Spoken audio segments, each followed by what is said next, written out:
After an 0-2 start to the 2024 NFL season, the Carolina Panthers benched then starting quarterback Bryce Young. In a total of 18 career games, he went 2-16.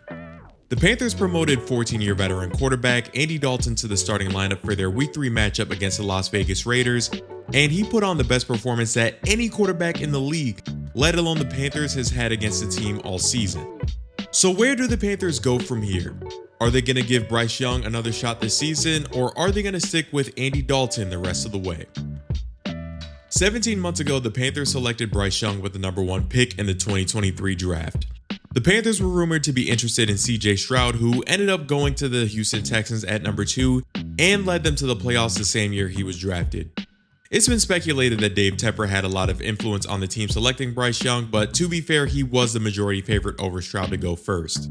After all, Bryce Young was a Heisman Trophy winner in 2021 and threw 80 touchdowns compared to 12 interceptions in his 2 seasons at Alabama. The Panthers originally had the 9th pick in the draft, but traded up with the Chicago Bears, who were going to give their quarterback Justin Fields one more season to develop. In that trade, the Panthers sent 2 first-round picks, 2 second-round picks, and wide receiver DJ Moore to Chicago. Moore racked up over 5,000 receiving yards during his time in Carolina, and he's the caliber of receiver teams usually keep for a developing quarterback rather than sending them away. To replace DJ Moore, the Panthers signed veteran receivers Adam Thielen and DJ Chark, as well as drafting Jonathan Mingo out of Ole Miss in the 2nd round of the 2023 draft.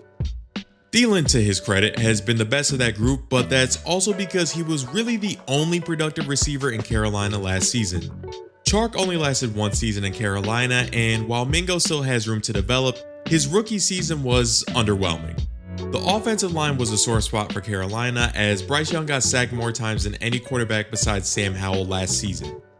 As a result, Bryce Young finished his rookie season with just 11 touchdowns to 10 interceptions. Head coach Frank Reich, who was hired as head coach to help develop Bryce Young, got fired after an abysmal 1-10 start to the season. The coaching change didn't help, as Carolina finished with the league worst 2-15 record, which would have given them the number 1 overall pick in 2024 if they didn't send it to Chicago in the DJ Moore trade. The Panthers hired Dave Canellis as their new head coach in the offseason. Canellis earned the reputation of a quarterback whisperer, having turned the careers of journeymen like Geno Smith in Seattle and Baker Mayfield in Tampa Bay around, and getting them massive paydays in the process. That hasn't worked out so far for Bryce Young, and he's on the wrong side of every stat you can imagine.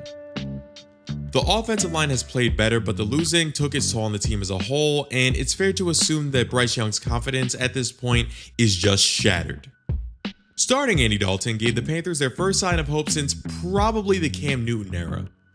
Dalton absolutely lit up the Raiders for 319 yards and 3 touchdowns. Thielen caught a touchdown before suffering a hamstring injury.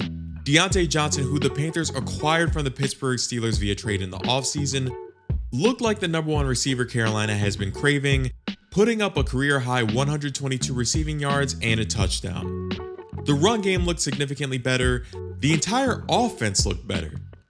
There's been reports that the Panthers aren't completely shutting the door on Bryce Young and are hoping to start him again this season. I don't imagine Dalton is going to be torching defenses every week, but if he's playing passable football, that's still a significant upgrade from how the Panthers have played the last couple of seasons. I don't think it makes sense for them to pivot from Andy Dalton anytime soon. According to reports, teams have already inquired about Bryce Young, and while Carolina has held firm publicly, it's very possible that they decide to move on from Bryce Young after this season. Even if Carolina decides to part ways with Bryce Young, I don't think that means his NFL career is over. He's still a former first-round pick, and especially as a first overall pick, that label carries weight and some team will want to take a chance on him. 2018 number 1 pick Baker Mayfield bounced around a few teams before becoming Tampa Bay's franchise quarterback. Former first-round picks Sam Darnold and Justin Fields each had their new teams in Minnesota and Pittsburgh off to 3-0 starts this season. I do think the Bryce Young era in Carolina is coming to an end, and I see the most likely scenario is Carolina shipping Bryce for a mid-round pick to another team and trying for a rookie in 2025. However, I also think Bryce should get a chance to develop with another team before giving him the bust label. Maybe that's looking at the situation with rose-colored glasses, but let me know what you think in the comments. This is Anson Honey, and until next time, take care.